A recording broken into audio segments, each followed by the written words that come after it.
Umat Allah yang terkasih, kita berjumpa kembali dalam Katekesi Iman, dalam channel YouTube paroki kita, Santo Petrus Palembang, di mana dalam kesempatan ini kita akan membahas tentang tema berpolitik dalam semangat Injili.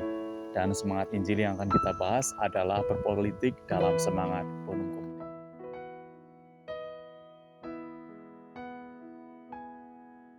Gereja tidak terlepas dengan kehidupan dunia. Artinya kehadiran gereja, yakni umat Allah, umat Katolik, tidak terlepas dalam dinamika kehidupan bermasyarakat.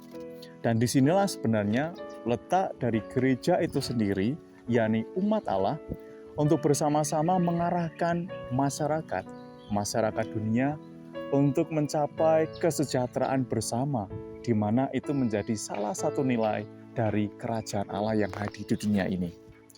Jika kita memperhatikan beberapa hal ataupun aktivitas yang dibuat oleh gereja Katolik secara khusus, gereja Katolik tidak lepas untuk memberikan seruan-seruan moral terhadap kehidupan konkret masyarakat. Misalnya seruan moral itu dalam dinamika ataupun dalam perspektif dimensi perpolitikan misalnya. Jika kita mengamati misalnya, gereja tidak tinggal diam jika kehidupan bermasyarakat yang tidak lepas dalam kehidupan politik ini mengalami kesuraman dalam hidup.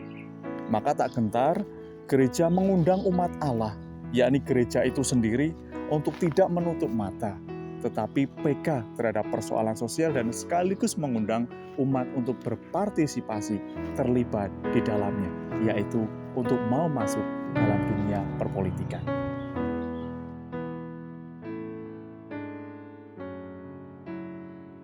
Gereja bukanlah instansi politik. Gereja tidak masuk dalam politik praktis. Tetapi yang menarik, gereja memberikan seruan moral. Gereja mengajarkan, ataupun gereja memberikan ajaran-ajaran agar umat di dalamnya terlibat. Tidak hanya sekedar tutup mata dan pasif dalam dunia, secara khusus dalam dunia perpolitikan. Misalnya di sini saya menyebutkan ada dua ajaran sosial gereja yang dapat menjadi acuan bagi umat Allah, secara khusus umat Katolik, untuk mau terlibat dan berpartisipasi dalam dunia perpolitikan. Misalnya dalam Gaudium et Spes nomor 73. Di sana dituliskan atau memuat hubungan antara iman Kristiani dan politik. Artinya bagaimana kekuasaan yang termuat dalam dunia perpolitikan itu hendaknya seruan gereja digunakan untuk tujuan utama, yakni apa? Kesejahteraan bersama. Kesejahteraan bersama menyangkut kesejahteraan semua orang. Dalam arti bukan kesejahteraan kelompok tertentu, partai tertentu, ataupun golongan tertentu.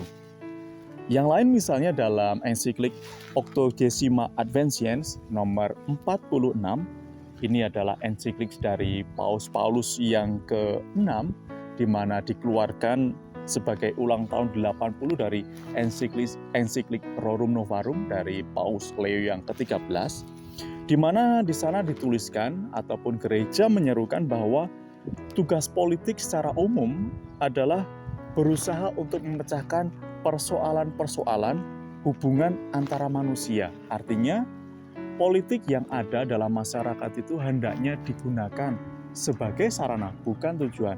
Sarana untuk menyelesaikan persoalan-persoalan, isu-isu yang dapat menyengsarakan masyarakat ataupun dunia itu sendiri. Maka di sini dalam ensiklik Octodecima Adventiens, umat Kristiani, umat Katolik diundang untuk terlibat dalam kegiatan berpolitik untuk juga mencapai sebuah kehidupan kebersamaan yang lebih baik di tengah persoalan-persoalan sosial yang harus dihadapi.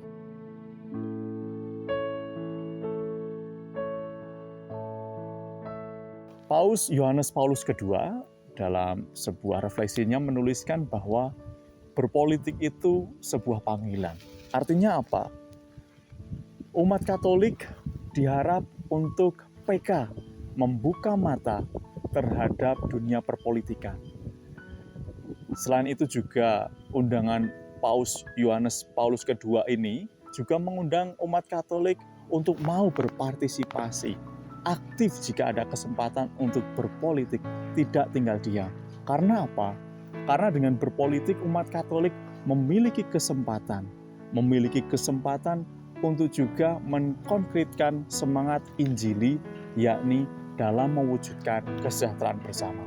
Dari sanalah sebenarnya jika merenungkan bahwa politik itu merupakan sebuah panggilan, umat Katolik memiliki kesempatan untuk mengkonkretkan semangat Injili, yakni kebersamaan, kesejahteraan bersama, mementingkan kepentingan orang lain di atas kepentingan diri sendiri, sehingga semangat undangan untuk menghadirkan kerajaan Allah pada akhirnya dapat tercapai. Jika berpolitik itu adalah sebuah panggilan, maka saatnya umat Katolik harus sadar dan berani jika ada kesempatan untuk menjadi politisi Katolik di zaman sekarang. Tentunya politisi Katolik yang baik dan bermoral Kristiani. Semoga Tuhan memberkati kita semua.